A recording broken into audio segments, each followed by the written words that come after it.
আমার আরেকটা YouTube channel আছে, যে ইউটিউব চ্যানেলে শুধুমাত্র আমি এই আইসিটি রিলেটেড ভিডিওগুলো তৈরি করে থাকি, আইসিটি অঙ্কগুলো সব সমাধান করে থাকি। তো পুরো আইসিটি বই সমাধান করে থাকি ওখানে। তোমরা চাইলে আমার ওই চ্যানেলটা সাবস্ক্রাইব করতে পারো, ডিসক্রিপশনের মধ্যে লিঙ্ক দেওয়া আছে। HSC ICT lecture, HSC ICT lecture চ্যানেলের নাম। তো তোমরা চাইলে ডিসক্রিপশন বক্সে লিঙ্ক দেওয়া আছে, একটু কষ্ট করে চ্যানেলটাতে একটু ঘুরে এসো। হ্যাঁ, আসসালামু আলাইকুম রহমতুল্লাহ, আশা করি অনেক অনেক ভালো আছো। অ্যান্ড আমি আজকে সমাধান করে দিতে যাচ্ছি এইচএসসি আইসিটি তৃতীয় অধ্যায়ের প্রথম অংশ, অর্থাৎ সংখ্যা পদ্ধতি অধ্যায়টি থেকে 2023 সালে যে বোর্ড প্রশ্নটি এসেছিল, ঢাকা বোর্ড 2023, আমার লেকচার শিটের 21 নাম্বার সৃজনশীল। এই লেকচার শিটটি যাদের কাছে নেই তারা স্ক্রিনে দেওয়া নাম্বারে যোগাযোগ করে লেকচার শিটটি কালেক্ট করে নিবে যত দ্রুত সম্ভব, কারণ এই পুরো লেকচার শিটটা এবার আমি সমাধান করিয়ে দিব এবং এখানে কিন্তু 2024 সাল লেখা থাকবে লেকচার শিটে। ওকে, তো 21 নাম্বার সৃজনশীলটা একটু খেয়াল করে দেখো। লেখা আছে রনি এবং জনি এবারের 21শে বইমেলা থেকে যথাক্রমে 346 অক্টালে এবং 10110110 বাইনারিতে টাকার বই ক্রয় করেছিল। তাহলে আমি উদ্দীপকটা কিন্তু এখানে লিখেছি, রনি এবং জনি 21শে বইমেলা থেকে যথাক্রমে এত এবং এত টাকার বই কিনেছিল। এখন ঘটনা হচ্ছে, এই যে বই ক্রয় করেছিল এর গ নাম্বার প্রশ্ন আছে। দেখো, উদ্দীপকের রনি এবং জনি মোট কত টাকার বই কিনেছিল তা ডেসিমেল পদ্ধতিতে প্রকাশ করো। আচ্ছা, মোট বলতে আমরা কি বুঝে থাকি? মোট মানে হচ্ছে যোগ, অর্থাৎ এই যে দুটি বই ক্রয় করেছিল, দুইজনে দুটি বই ক্রয় করেছিল, রনি এবং জনি। রনির বইয়ের দাম অক্টালে এবং জনির বইয়ের দাম বাইনারিতে। তো এই অক্টালে এবং বাইনারিতে এই দুটোকে যোগ করতে হবে। আমরা তো মোট বলতে সচরাচর যোগকে বুঝে থাকি, তাহলে এই দুটোকে যোগ করতে হবে। যোগ করব কিভাবে? একটা আছে অক্টালে, আরেকটা আছে বাইনারিতে। আমরা কিন্তু দুটো সংখ্যা যদি দুটো পদ্ধতিতে থাকে তাহলে আমরা কিন্তু যোগ করতে পারবো না। কি করতে হবে? দুটোকে সেম পদ্ধতিতে আনতে হবে। তো আমরা সচরাচর পারি কি? বাইনারি যোগ পারি আর ডেসিমেল যোগ পারি, এই দুটো যোগ পারি। আর অক্টাল হেক্সাডেসিমেল যারা পারে তারা তো পারেই, কিন্তু অক্টাল অক্টাল অক্টাল যোগ করা যায়, বাইনারি বাইনারি যোগ করা যায়, হেক্সা হেক্সা যোগ করা যায়, কিন্তু কত টাকার বই ক্রয় করে মোট সেটা নির্ণয় করতে হবে। তো মোট বলতে তো যোগ, এবং সেটা ডেসিমেলে রূপান্তর করতে বলছে। তাহলে ডেসিমেলে রূপান্তর করতে গেলে আমাদের তো এটাকে ডেসিমেলে ওটাকেও ডেসিমেলে নিতে হবে, নিয়ে তারপর উত্তরটাকে ডেসিমেলে দেখাতে হবে। সো আমরা আগেই কি করবো? এই দুটোকে ডেসিমেলে নিয়ে নেব, নেওয়ার পর আমরা যোগ করব। তাহলে দেখো, অক্টালে যে মানটা দেওয়া আছে 346, এটা রনির বইয়ের দাম। এই রনির বইয়ের দাম, তাহলে তুমি কি লিখবা? এখানে লিখবা রনির বইয়ের দামকে দশমিকে রূপান্তর করা হলো। তাহলে তুমি লিখে ফেলো 3 গুণ 8 যোগ 4 গুণ 8 যোগ 6 গুণ 8। প্রথমটা 0, তার আগেরটা 1, তার আগেরটা 2। আমার কিন্তু এই অধ্যায়ের উপর চ্যানেলে প্রচুর ভিডিও দেওয়া আছে, অনেক ভিডিও দেওয়া আছে, যেমন এই অক্টাল থেকে ডেসিমেলে কীভাবে রূপান্তর করতে হয়, কোন পদ্ধতিতে, সব কিছু দেওয়া আছে। সো তুমি চাইলে একটু খুঁজে দেখতে পারো। আবার শিটের মধ্যে স্ক্যান করার সিস্টেম আছে, ওখানে তুমি দেখে নিতে পারবা। ওকে, 0 1 2 এভাবে বেজের উপরে পাওয়ার বসাতে হবে। যেমন 8 দ্বারা গুণ করছি প্রত্যেকটাকে। এখন 3 গুণ 8-এর পাওয়ার 2 মানে 8 কত? 64, যোগ 4 গুণ 8-এর পাওয়ার 1 মানে 8 1 8, যোগ 6 গুণ 8-এর পাওয়ার 0 মানে কি 1, যার পাওয়ার 0 থাকে সেটা কি 1 হয়। ওকে, তারপর 3 আর 64 গুণ করলে কত হয়? 3 4 12, 2 হাতে 1, 318 1 19, 192 হয়। তারপর 4 8 কত? 32, 6 1 6। তারপর এগুলোকে আমরা একসাথে যোগ করে দেব। 6 আর 2 8 আর 2 10 এর 0 হাতে 1, 3 আর 1 4, 9 আর 4 13, 3 হাতে 1 1 আর 1 2, 230। এটা ডেসিমেল মান কার? রনির বইয়ের মূল্যটাকে আমরা ডেসিমেলে রূপান্তর করলাম এবং 230 টাকা হয়। এখন আমরা কি করব? জনির যে বইটা আছে বাইনারিতে, ওটাকে আমরা এখন ডেসিমেলে রূপান্তর করব।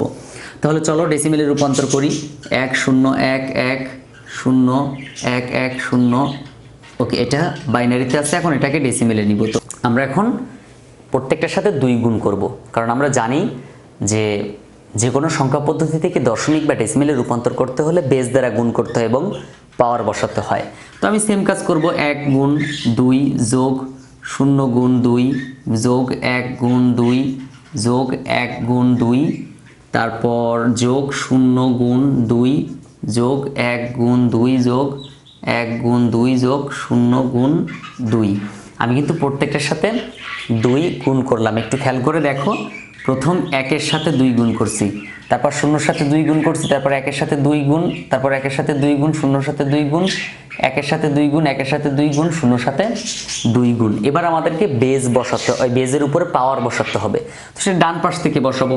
0, তার আগেরটা 1, তার আগেরটা 2, তার আগেরটা 3, তার আগেরটা 4, তার আগেরটা 5, তার আগেরটা 6, তার আগেরটা 7। এভাবে আমাদেরকে কি করতে হবে? পাওয়ার বসাতে হবে। দেন পাওয়ার বসানোর পর কিন্তু আমরা কি করব? এই সবগুলোর ক্যালকুলেশন করব। আমি মানগুলোকে আরেকটু মিলিয়ে নেই, সবচেয়ে ভালো হবে।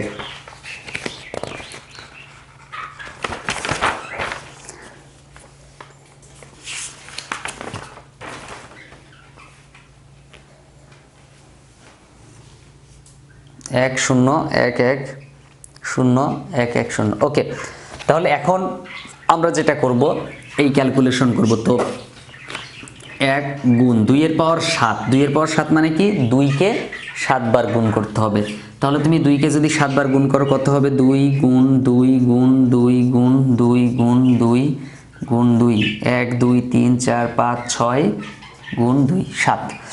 তাহলে দেখো 2 দুগুণ 4, 4 দুগুণ 8, 8 দুগুণ 16, 16 দুগুণ 32, 32 দুগুণ 64, 64 দুগুণ 128। 1 গুণ 2 এর পাওয়ার 5 মানে কত? 32। এই যে এই 5 বার গুণ করবা। আচ্ছা, তারপরে 5 বার গুণ করা হলো। এরপরে আমরা যেটা করব, যোগ 1 গুণ 2 এর পাওয়ার 4 মানে কত হবে? 8 আর 16 হবে।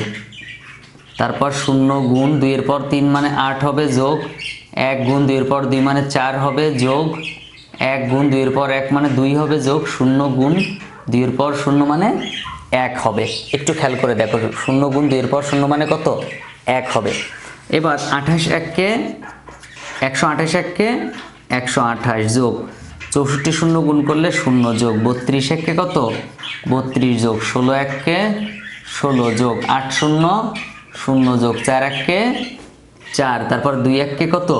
2, 0 1-কে 0। আমরা 0-এর সাথে যাই গুণ করব 0 হবে। এরপর আমরা কি করব? এই সবগুলো একসাথে যোগ করে দিব।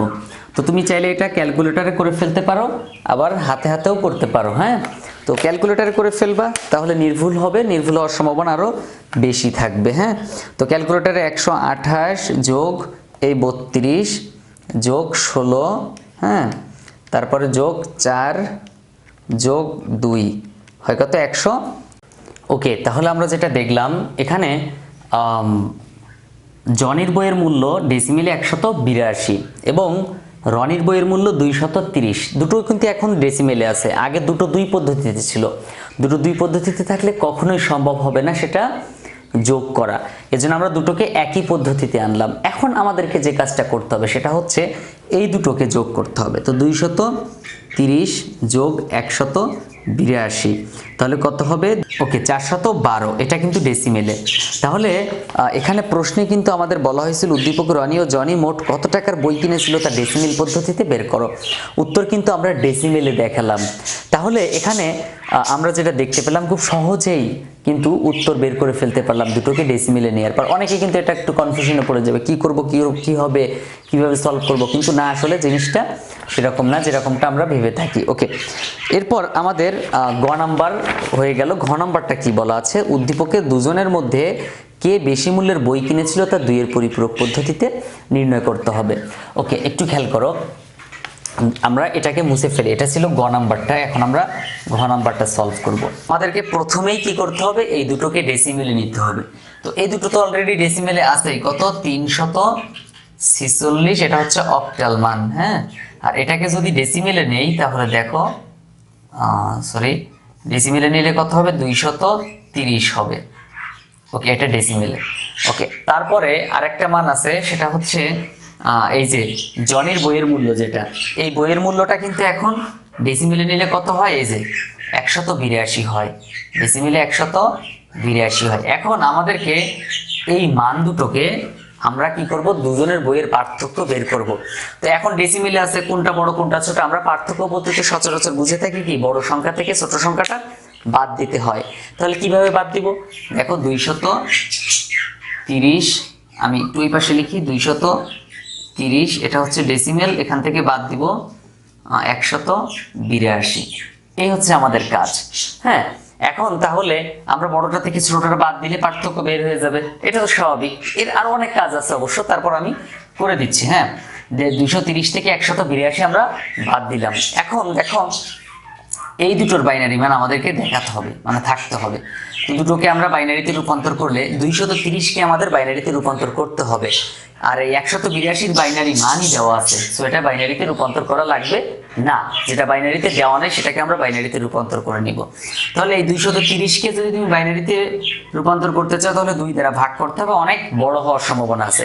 একটা বিষয় খেয়াল রাখো, এটা ডেসিমেল রূপ, এটা অক্টাল রূপ, দুটো কিন্তু একই জিনিস, মানে একই সংখ্যা, তবে রূপ আলাদা। এটা ডেসিমেল, এটা অক্টাল। তো এইটাকে যদি আমি বাইনারিতে রূপান্তর করি তাহলে কিভাবে করতে পারি? 3, 4, 6 বাইনারি এবং অক্টালের মধ্যে কয় বিটের সম্পর্ক? 3 বিটের সম্পর্ক। তো 3 বিটের সম্পর্ক, প্রত্যেকটা 3টা করে মান বের করতে হবে। 6 এর বাইনারি মান 110, 4 এর বাইনারি মান 100, 3 এর বাইনারি মান 11, সামনে একটা শূন্য দিয়ে 3টা পুরাতে হবে।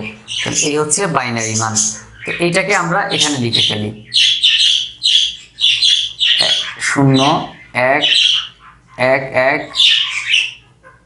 0, 0, 1, 1, 0। ওকে, আমরা কিন্তু বাইনারি মানটা লিখে ফেললাম। হ্যাঁ, এখন কি করব? এই 182 যে বাইনারি মান সেটা আমি এখানে লিখে দিই। আমরা জাস্ট নিয়ম ফলো করে নিয়ম অনুযায়ী লিখবো। হ্যাঁ, তাহলে হয়ে যাবে।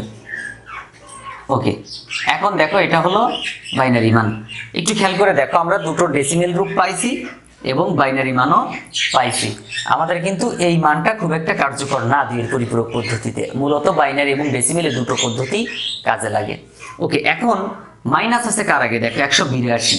হ্যাঁ, ডেসিমেলে 182, যে 182 এর আগে মাইনাস আছে, তাহলে যেটা মাইনাস আছে ওর মানটাকে আমরা 8টা বানাবো এবং একের পরিপূরক দুইয়ের পরিপূরক করব। তো একটা বিষয় খেয়াল করে দেখো, সচরাচর মানে এই অঙ্কটা নিয়ে অনেক দ্বিধাদ্বন্দ্ব ছিল গত বছরের স্টুডেন্টরা 2023 সালে যারা পরীক্ষা দিছে, কারণ কেউ বলছে 16টা, কেউ বলছে 8টা। আসলে কয়টা হবে এই অঙ্কে? একটা বিষয় খেয়াল করো, এই অঙ্কগুলো মূলত 8 বিট রেজিস্টারের মাধ্যমে, তুমি শীটের মধ্যে দেখতে পাবে রুলস এর মধ্যে লেখা আছে। হ্যাঁ, দ্বিতীয় পেজে, প্রথম পেজে লাস্টে লেখা আছে, কয়েকটা কাজ লেখা আছে। এই কাজের মধ্যে দেখবা লেখা আছে যে এটা 8 বিট অথবা 16 bit, 4 bit, 8 bit, 16 bit, 32 bit, এইভাবে আর কি সমাধান করতে হয়। তাহলে যদি 4 বিটের কম হয় তাহলে 4 বিট পুরে নিব, 8 বিটের কম হলে 8 বিট পুরে নিব, 16 বিটের কম হলে 16 বিট পুরিয়ে নেব। ঠিক আছে, তাহলে এখন দেখি কত বিট আছে।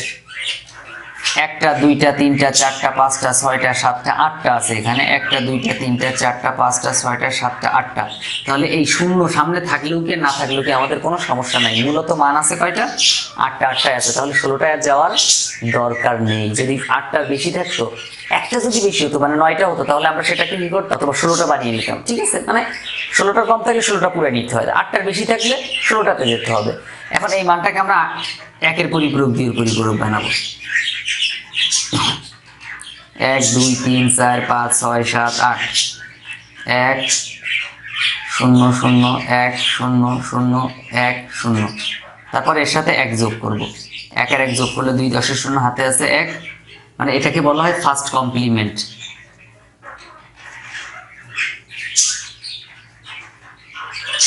আর এটাকে বলা হয় সেকেন্ড কমপ্লিমেন্ট। তো আমি এখনো সেকেন্ড কমপ্লিমেন্টের কাজ করিনি। হ্যাঁ, সেকেন্ড কমপ্লিমেন্ট বা দুইয়ের পরিপূরকের কাজ এখন আমি করিনি। 1 আর 1, 2, 10 এর 0 হাতে আছে 1, হাতের 1 এখানে বসলো, তারপর 0, তারপর 1, তারপর 0, তারপর 0, তারপর 1, তারপর 0। ওকে, এই হচ্ছে আমাদের দুইয়ের পরিপূরকের মান। ওকে, এখন আমরা কি করব? প্রথমে লিখব 230, তারপরে লিখব 181, এখানে দাগ দিব। এটা মাইনাস, 30-এর আগে প্লাস, এর জন্য এখানে 0 লিখবো। 121-এর আগে, 81-র আগে মাইনাস, এর জন্য এখানে 1 লিখবো। 230-এর যে বাইনারি মান সেটা আমরা এখানে সাজিয়ে লিখবো 1, 1, 1, 0, 0, 1, 1, 0। তারপর 181 যে মান সেটা আমরা এখানে লিখবো 0, 1, 0, 0, 1, 0, 1, 0। ওকে, আমরা কিন্তু এটা মূলত সাজিয়ে লিখলাম। এখন কি করব? 0, এই পাশে আমরা বিয়োগ করবো আর এই পাশে যোগ করব। 0, 0 যোগ করলে 0, 1 আর 1, 2, 10 এর 0 হাতে আছে 1, 2, 10 এর 0 হাতে আছে 1, 2, 10 এর 0 হাতে আছে 1, হাতের 1 এখানে বসালাম, 0 1 যোগ করলে 1, 1 আর 1 2 10 শূন্য, হাতে আছে 1 2 10 শূন্য, হাতে আছে 1 2 10 শূন্য, হাতে আছে 1। এখন এই 49-এর বাইনারি মানটা আসলে এইটা কিনা আমরা একটু দেখব। তো যারা ক্যালকুলেটরে বের করতে পারো তাহলে তারা তো বের করে নিবাই। এখন তাহলে একটু খেয়াল করে দেখো, 230 হচ্ছে ডেসিমেলে, 182 ডেসিমেলে। ডেসিমেল থেকে ডেসিমেল বিয়োগ করলে কত হয়? 48 হয়। কত হয়? 48 হয়। ওকে, তো এই 230 থেকে 182 বাদ দিলে 48 হয়। 48-এর বাইনারি মান কিন্তু এইটা।